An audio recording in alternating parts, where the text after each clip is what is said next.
할렐루야.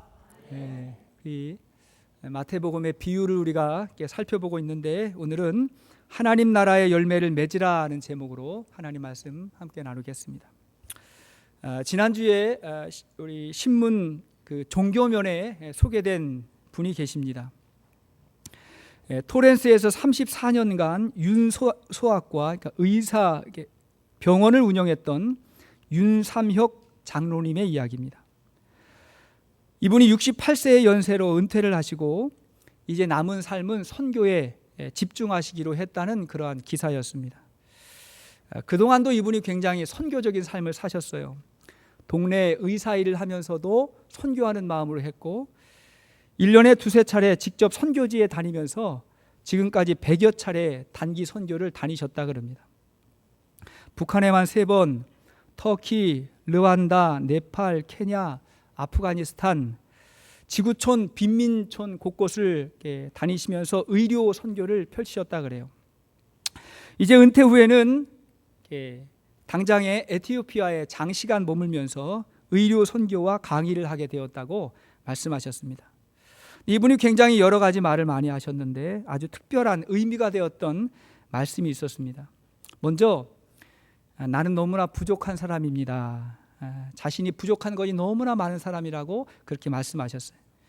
오늘날 우리가 만나는 사람들 보면 자기를 소개하고 드러내고 또 과장하려고 하는 상황이 많은데 너무 부족한 것이 많다고 그분의 부족한 것에 대해서 말씀을 많이 하셨습니다.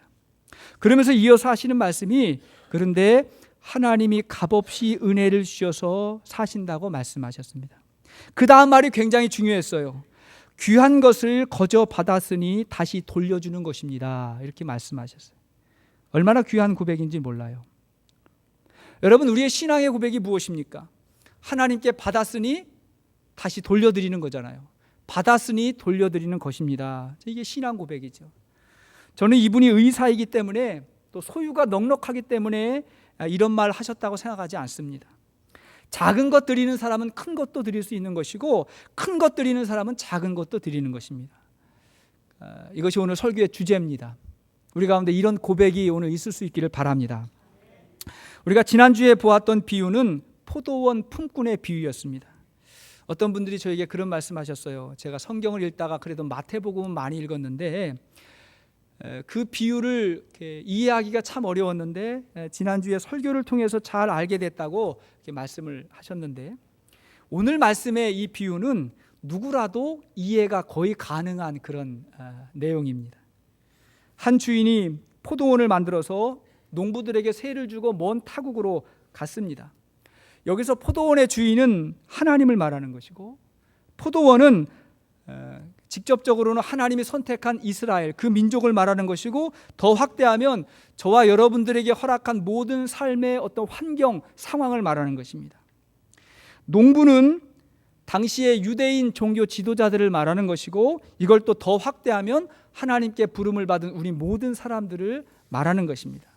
자, 이 비유를 통해서 예수님은 당시의 종교 지도자들에게 그리고 오늘날 이 기독교 신앙을 가지고 살아가는 우리 모든 그리스도인들에게 아주 중요한 신앙의 원리를 설명해 주고 있는 것입니다. 자, 그것이 무엇일까요? 자, 첫 번째는 우리가 오늘 본문을 통해서 하나님에 대한 중요한 지식을 알게 되는데 세상의 주권이 하나님에게 있다는 것입니다. 자, 세상의 주권이 하나님에게 있습니다. 자, 33절 말씀 보십시오. 33절 시작. 다른 한 비유를 들으라.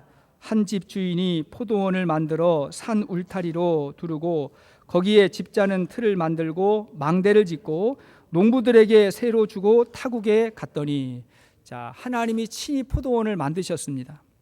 그 포도원은 짐승의 습격을 막도록 산 울타리를 두르고 울타리를 둘렀다는 거예요.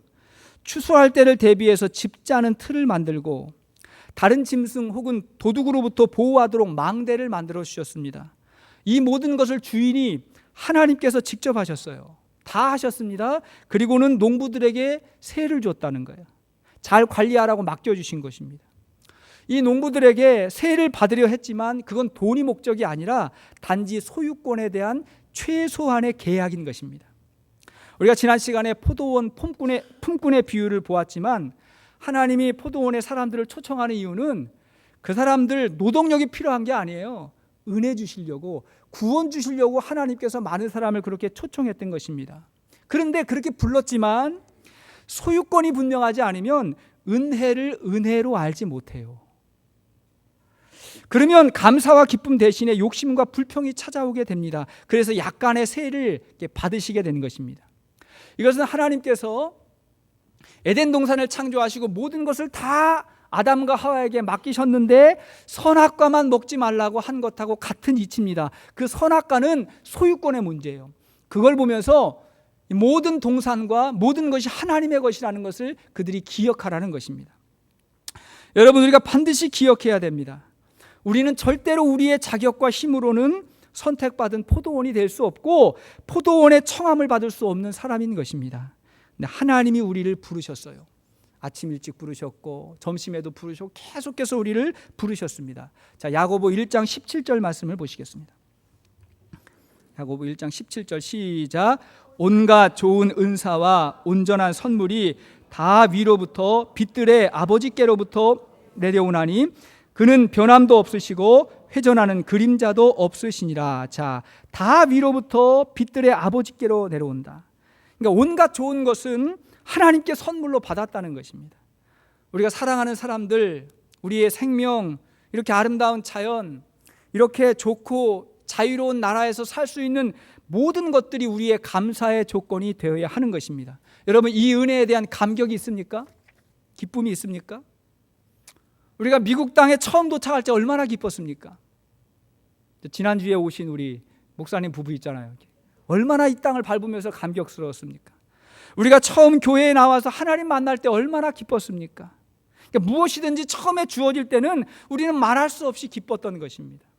오늘 이 본문의 농부들도 그렇게 좋은 포도원의 청함을 받을 때, 그걸 맡겨주셨을 때 너무 기뻤던 것입니다. 그런데 이제 열매를 거둘 때가 되어서 주인이 종들을 보냈어요. 다시 말씀드리지만 이것은 소유에 대해서 확인하는 거예요. 이 소유권이 누구에게 있냐, 그것을 확인하는 것입니다. 그런데 이 농부들이 어떻게 합니까? 34절과 35절을 보십시오. 34절과 5절 시작. 열매 거둘 때가 가까움에 그 열매를 받으려고 자기 종들을 농부들에게 보내니 농부들이 종들을 잡아 하나는 심히 때리고 하나는 죽이고 하나는 돌로 쳤거늘. 그 종들을 다 때리고 죽여버렸습니다. 왜 그러는 거예요? 그 처음에 고마움이 다 사라지고 소유권을 잊어버렸어요. 이게 내 것이라고 생각하니까 조금도 줄 수 없다는 것입니다. 다 거부했어요. 그리고 주인의 종을 핍박하기 시작합니다. 그럼에도 불구하고 이 주인이 참고 인내해요. 계속해서 기다립니다. 그리고는 다른 종을 또 보내드립니다. 어떤 해석에는 그런 해석이 있더라고요. 이게 한 해에 벌어진 일이 아니고 보냈다 또 보냈다 그런 게 아니라 이번 해에 안 되니까 그 다음 해에, 이번 해에 아니니까 그 다음에 계속해서 보냈다는 거예요. 자, 36절 말씀 보십시오. 36절 시작. 다시 다른 종들을 처음보다 많이 보내니 그들에게도 그렇게 하였는지라. 더 많이 보냈는데 상황은 조금도 달라지지 않았습니다. 그러나 주인은 참고 또 기다려요. 계속해서 기다립니다. 나중에는 자신의 아들까지 보내요. 자, 그렇게 해서라도 스스로 깨닫고 돌이키기를, 그러니까 하나님을 인정하기를 기다리시는 것입니다. 이 주인의 마음이 곧 하나님의 마음이시고 오늘도 세상 사람들을 바라보시는 하나님의 마음이라고 저는 생각합니다. 베드로후서 3장 9절 말씀 보십시오. 베드로후서 3장 9절 시작.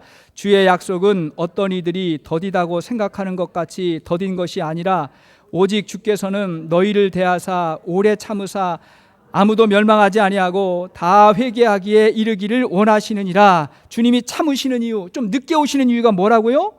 아무도 멸망하지 아니하고 다 회개하도록, 구원받도록. 하나님은 우리가 다 회개하기를 기다리시고 한 영혼이라도 더 구원받기를 기다리신다는 거예요. 자, 우리 하나님 어떤 하나님이십니까? 세상의 주권자이신 하나님, 그리고 오래 참고 기다리시는 자비하신 하나님이심을 믿습니다. 이것이 하나님이세요. 그런가 하면 두 번째, 이런 하나님의 은혜에도 불구하고 자신이 하나님 되려는 교만한 인간, 자신이 주인 되고자 하는 교만한 사람의 모습을 보게 됩니다. 여러분, 인간의 죄가 무엇입니까? 자기가 하나님 되려는, 내 인생의 주인이 내가 되려고 하는 교만한 마음, 그것이 죄지요.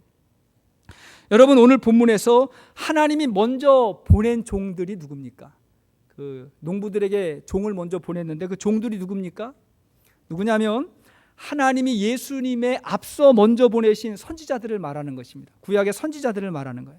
근데 그 선지자들 보내니까 다 죽였어요. 자, 선지자들을 죽인 그 농부가 누굽니까? 유대인들을 말하는 거죠. 그 당시에 유대인들 혹은 유대인의 종교 지도자들을 말하는 것이고, 예수님 당시에 예수님을 알지 못했던 그들을 말하는 것입니다. 또한 오늘날 하나님의 계시의 말씀을 거부하고 하나님의 말씀에 눈과 귀를 막고 살아가는 모든 사람들을 말하는 것입니다. 여러분, 우리에게 믿음이 있다는 게 뭐예요? 우리의 믿음이 뭘 믿는 겁니까? 세 가지로 정리할 수 있어요. 첫째는 창세기 1장 1절이에요. 태초에 하나님이 천지를 창조하셨다. 여러분 믿습니까? 이것은 하나님의 주권과 소유권을 인정하는 거예요. 모든 세상이 하나님이 창조하시고 다스리신다는 거예요. 근데 곧바로 인간이 죄를 짓고 하나님을 떠났어요. 하나님의 사랑이 계속해서 시작됩니다. 요한복음 3장 16절, 하나님이 세상을 이처럼 사랑하사 독생자를 주셨으니, 예수 그리스도의 구속이에요. 하나님을 떠난 죄인들에게 보내는 하나님의 사랑의 메시지가 바로 예수 그리스도의 십자가인 것입니다. 세 번째 뭐예요? 요한계시록 제일 마지막 부분이죠. 아멘 주 예수여 오시옵소서. 예수님이 오셨음에도 불구하고 그 하나님의 사랑을 알지 못하는 자들에게 그 다음 뭐가 있는 거예요? 심판이 있는 것입니다. 그 예수님의 다시 오심을 기다리는 아멘 주 예수여 오시옵소서, 이것이 우리의 신앙인 줄로 믿습니다. 이것이 바로 포도원의 종들이 품어야 할 마음이고, 그걸 오늘 본문이 이야기하고 있는 것입니다. 제가 결혼하고 나서요, 제가 언젠가도 한번 말씀드렸는데, 제가 결혼하고 나서 약 1년 동안 한강이 내려다 보이는 강남의 49평형 아파트에서 제가 살았습니다. 제 집이 아니고요, 저는 집이 없으니까. 지방에 사시는 저희 친척분이 분양받아 놓으신 건데, 분양받고 나가지고 누군가 들어가야 되는데 사람이 없어가지고 저희들한테 들어가 달라고 부탁해가지고, 죽은 사람 소원도 들어주는데 산 사람 소원 못 들어드리겠냐고 들어가 준다고 해서 들어갔어요. 새 집에 들어갔어요. 1년 동안 막 하자 보수하고 막 이런 일 많이 했거든요. 하여튼 그렇게 이제 그 집에 살게 됐는데, 여러분 한국에서 49평이면 굉장히 큽니다. 이 아파트도 구조가 좀 이상해가지고 정사각형이 아니고 집안에 골목이 있어요. 문 열고 들어가면 골목을 통과해가지고 막 거실이 나고 방이 나고 막 그래요. 방이 4개고 화장실이 2개고 막 집안에 막 화단이 있고 막 그런 집이었는데, 근데 제가 이 집에서 한 1년 정도 살다가 아주 귀중한 2가지의 교훈을 깨닫게 됐어요. 첫 번째는 뭐냐면, 처음에는 공짜이라고 생각했는데 살다 보니까 내 거라고 착각하는 거예요.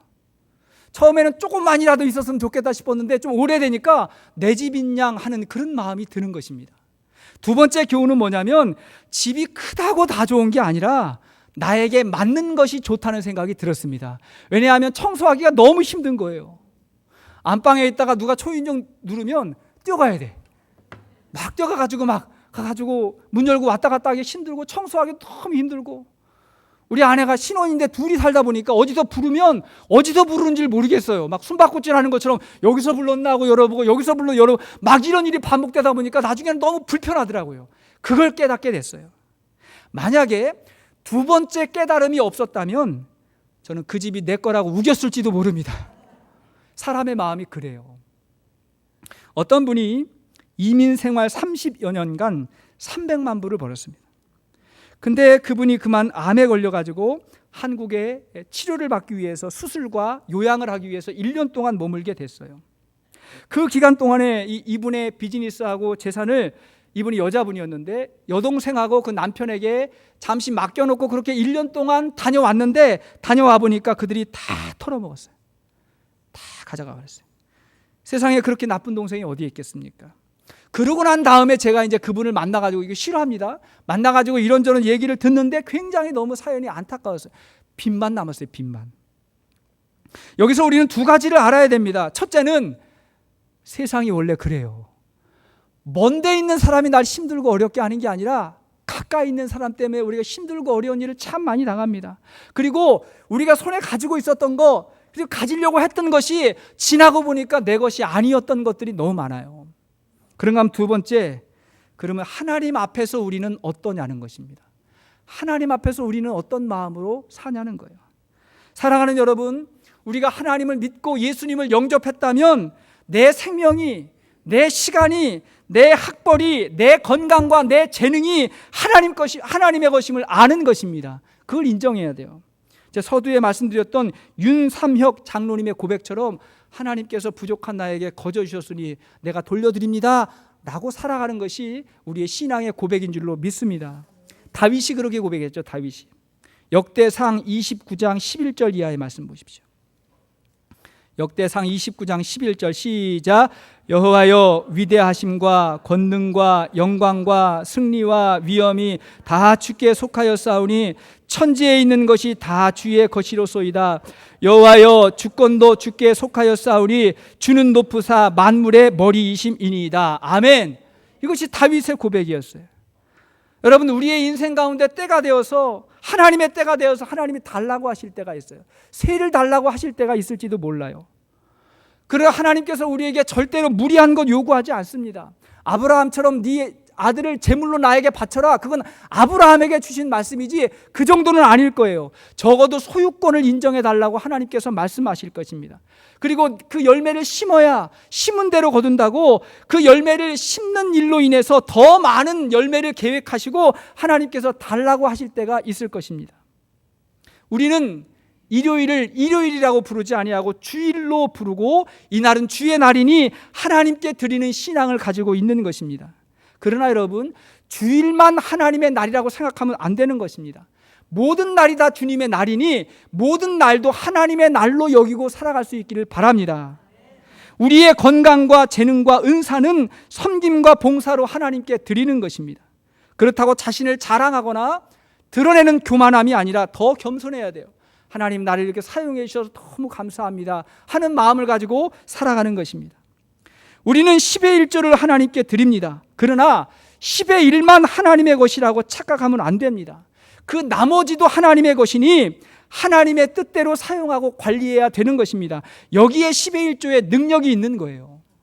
하나님, 내가 주일도 종종 지켰고요, 내가 좀 봉사도 좀 했고요, 가끔 내가 또 헌금도 좀 하고 그러는데 그 정도면 내가 하는 거 아닙니까? 라고 하는 그런 마음이 아니라, 하나님 나에게 허락하시고 주신 게 너무 감사해서 하나님께 드립니다 라고 하는 귀한 마음 가지고 하나님 앞에 신앙생활 할 수 있기를 바랍니다. 시간의 11조, 봉사의 11조, 물질의 11조가 많아질 수 있기를 바랍니다. 그게 더 귀한 거예요. 좋은 것입니다. 우리 교회처럼 가정교회로 건강하게 세워지고 있는 한국의 우리들 교회가 있는데, 그 교회 한 성도의 간증입니다. 한 성도가 이렇게 간증을 했어요. 저는 작곡가입니다. 하나님의 은혜로 일이 잘 풀려 생활에 여유가 생기니 제 안에 있던 열등감이 올라왔습니다. 열등감이 많은 사람들에게 뭔가 생기잖아요. 그럼 그걸 과시하고 싶은 마음이 드는데 지금 그 얘기를 하고 있는 거예요. 무리해서 신형 중형차를 장만했고 분수에 맞지 않는 비싼 아파트도 분양받았습니다. 청년부에서 만난 자매와 결혼해 먹고 싶은 대로, 입고 싶은 대로, 가고 싶은 대로 마음껏 누렸습니다. 당연히 가정 경제는 기울었고 미처 갚지 못한 빚들이 커지면서 아내와 다투는 일이 많아졌습니다. 작곡으로 몇 년 동안 잘 벌었으나 앞으로도 그럴 줄 알았습니다. 그러나 하나님은 그런 저를 가만두지 않으셨습니다. 결국 프로젝트들이 무산되고 수입이 끊어졌습니다. 하나님이 맡기신 물질을 헛되이 썼으니 마땅히 당할 일을 당한 것입니다. 부유함으로 부패하고 어리석었던 죄를 회개하고 중형차를 팔고 오래된 중고 경차를 100만 원에 장만했습니다. 말씀으로 회개하고 적용한 것이니 기쁘게 타게 될 줄 알았는데 사람들의 이목과 자존심 때문에 부끄러웠습니다. 그러나 제가 살 길은 허세와 과시욕을 버리고 말씀대로 사는 것임을 고백합니다. 이렇게 간증을 했어요. 한 성도의 간증 말이죠. 여러분, 우리가 우리 마음대로 내 뜻대로 살면서 믿습니다 하는 게 바른 신앙이 아니에요. 살아가다 보면 내 뜻대로 내 마음대로 다 살면서 그 문제 하나 가지고 와가지고 믿습니다 그러는데 그게 바른 신앙이 아니라 그 이전에 신앙의 본질이 뭐냐면 내 생명도, 내 은사도, 내 직업도, 내 물질도 하나님이 맡기신 것임을 알고 하나님이 기뻐하시는 삶이 되도록 노력해야 되는 것입니다. 할렐루야. 여기에 신앙의 신비가 있는 거예요. 이걸 알고 살아가는 사람은 그 안에서 기쁨과 감사를 누리고 더 큰 감사가 찾아오게 되지만, 이걸 알지 못하는 사람은 항상 그 수준에서 살아가는 것들을 참 많이 보게 됩니다. 지난주에 우리 성도님 한 분이 저에게 카톡으로 이런 글을 보내주셨어요. 굉장히 재미있는 글인데 저는 재미도 있었지만 마음이 좀 씁쓸했어요. 이런 글을 보내주셨습니다. 제목이 엄마의 일생이에요. 아들 둘 둔 엄마는 이 집 저 집 떠밀려 다니다 노상에서 죽고, 딸 둘 둔 엄마는 비행기 타고 외국 다니다가 외국에서 죽고, 딸 하나 둔 엄마는 딸네 집 싱크대 밑에서 죽고, 아들 하나 둔 엄마는 요양원에서 죽는다. 여러 가지 얘기가 많았는데 보니까 의미가 있어요. 미친 여자 3인방이 있대. 미친 여자 3인방. 며느리를 딸로 착각하는 여자, 사위를 아들로 착각하는 여자, 세 번째가 며느리 남편을 아직도 내 아들로 착각하는 여자. 저는 이 얘기를 읽는데 마음이 참 불편한 거예요. 참 불편했는데 저도 할 말이 없어요. 그렇잖아요? 애당초에 내 것이 아니었는데 우리는 내 것이라고 착각하고 살다가 나중에 마음이 아프고 쓸쓸한 것입니다. 애당초에 이것이 하나님의 자녀라고 여기고 맡겼을 때 잘 관리해서 다시 하나님께로 보내면, 그러면 그 자녀가 하나님의 사랑을 알고 하나님 사랑하는 것처럼 부모님도 사랑하고 경외하는 줄로 믿습니다. 그게 신앙의 원리예요. 보낸 것 같지만 다시 얻게 되는 축복이 있기를 바랍니다. 우리의 신앙 고백이 무엇입니까? 모든 것이 하나님께 새로 받았다는 사실을 알고 때가 되면 다시 돌려드리는 것입니다. 세 번째, 그럼에도 불구하고 죽기를 작정한 하나님의 사랑이 있습니다. 다 알고 있음에도 불구하고 죽기를 작정한 하나님의 사랑이 있어요. 이런저런 사람들을 보내어 설득하던 아버지께서 이제는 자기 아들을 보냈습니다. 혹시라도 내 아들인데 잘 대해줄 거라고 생각하는 일말의 희망이 있었기 때문에 그랬던 것입니다. 근데 결과가 어땠어요? 38절 보십시오. 38절 시작. 농부들이 그 아들을 보고 서로 말하되 이는 상속자니 자 죽이고 그의 유산을 차지하자 하고, 어떻게 했어요? 아들을 보니까 더 욕심이 많아졌어요. 저만 죽이면 이 모든 것들이 내 것이 될 거라고 하면서 더 욕심을 부리며 무참하게 죽이는 것이 인간의 죄성이었습니다. 스위스에서 있었던 일이랍니다.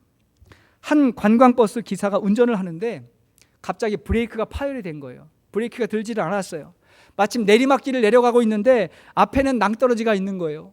그래서 차를 옆으로 돌려야 되는데 차를 옆으로 틀려고 하니까 그 길에 어린아이 하나가 아무것도 모르고 놀고 있는 거예요. 자, 보십시오. 이게 어떻게 해야 돼요?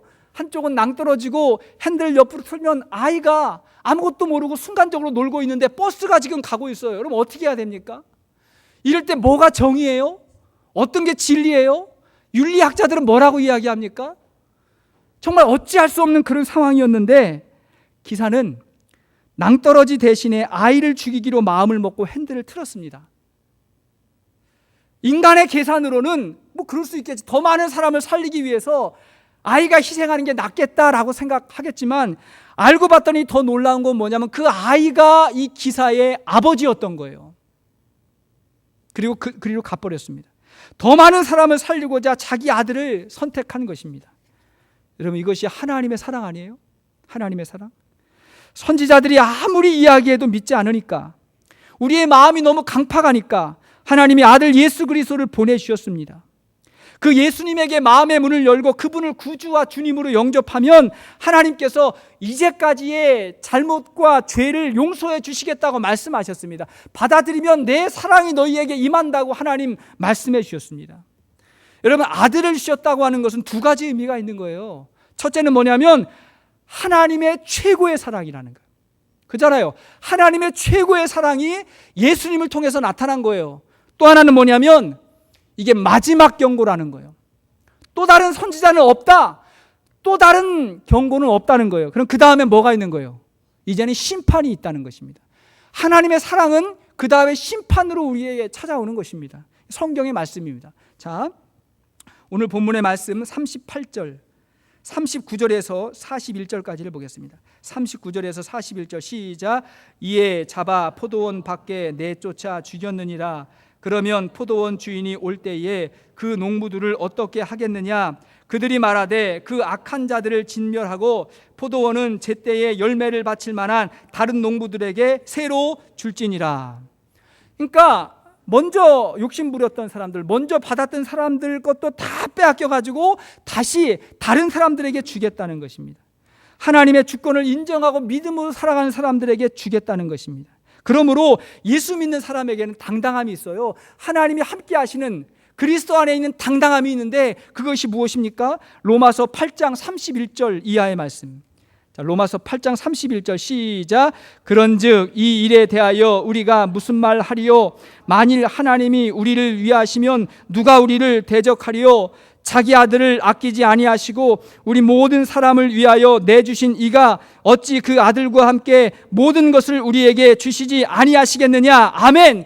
예수 믿는 사람에게 이런 당당함이 있는 거예요. 자기 아들도 아끼지 아니하고 나에게 줬는데 뭘 하나님께서 나에게 주시지 않겠냐 하는 당당함이 있고, 그 위에 하나님께서 부어주시는 은혜가 있기 때문에 믿는 자에게 주시는 하나님의 축복이 있는 줄로 믿습니다.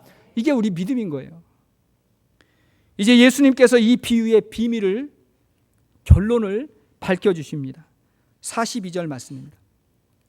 42절 시작. 예수께서 이르시되 너희가 성경에 건축자들이 버린 돌이 모퉁이의 머릿돌이 되었나니 이것은 주로 말미암아 된 것이요 우리 눈에 기이하도다 함을 읽어 본 일이 없느냐. 예수님께서 시편 118편의 말씀을 인용하셨습니다. 하나님은 이스라엘을 먼저 선택했다 그랬어요. 이게 포도밭이에요. 이스라엘을 먼저 선택하시고 이스라엘 민족을 통해서 메시아를 보내주시겠다고 예언하셨습니다. 그리고 그 당시에 이스라엘을 대표하는 사람들, 하나님의 어떤 예언을 받고 있는 사람들이 누구냐면 제사장들, 바리새인, 서기관, 장로들이었습니다. 근데 이들이 자기의 역할을 다하지 못하고 메시아를 알아보지 못했고 또 알고도 외면했던 것입니다. 하나님의 뜻이 아니라 자기의 욕심, 자기들의 권력 때문에 예수를 알고도 거부했던 것입니다.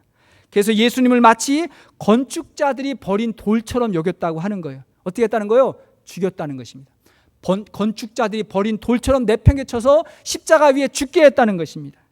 그러나 예수님은 다시 살아나셔서 부활하셨고 예수 믿는 자에게 구원을 선물로 주셨습니다. 그래서 건축자의 버린 돌이 모퉁이의 머릿돌이 된 것입니다. 할렐루야. 그러므로 예수님이 가장 귀한 선물인 것입니다. 하나님께서 우리에게 허락한 가장 귀한 선물, 예수 그리스도인 것입니다. 그리스도 위에 세워지지 않는 건물, 그리스도 안에 살지 않는 인생이 소용없다고 오늘 본문에서 말씀하고 있는 것입니다. 43절을 보십시오. 43절 시작. 그러므로 내가 너희에게 이르노니 하나님의 아들을 너희는 빼앗기고 그 나라에 열매 맺는 백성이 받으리라. 자, 너희는 빼앗기고, 너희가 누구예요?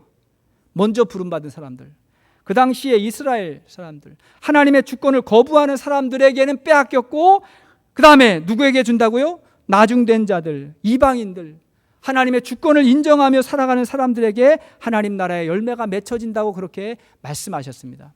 저희들은 나중된 것 같지만 먼저 된 자 될 수 있기를 바랍니다. 하나님의 주권을 거부하며 살아가는 사람이 아니라 하나님이 더 많은 것을 맡겨주시고도 신뢰할 수 있는 그런 믿음의 사람들 될 수 있기를 바랍니다. 세 가지 기억하십시오. 첫째, 우리가 하나님의 주권을 인정하고 살아야 됩니다. 하나님께서 다 나에게 허락하셨다. 하나님이 허락하셨다면 하나님께서 풍성하게 하실 것을 믿으실 수 있기를 바랍니다. 두 번째, 대신에 하나님이 주신 것 때문에 하나님이 잃어버리면 안 됩니다. 하나님이 허락하셨는데 그것 때문에 시간 지나면 하나님을 잃어버리는 거예요. 그런 일들이 얼마나 많습니까? 그러면 안 된다는 거예요. 세 번째, 하나님이 주신 것들이 더 귀한 믿음의 씨앗이 돼서 그것이 심겨져서 더 풍성한 열매가 맺혀질 수 있기를 바랍니다.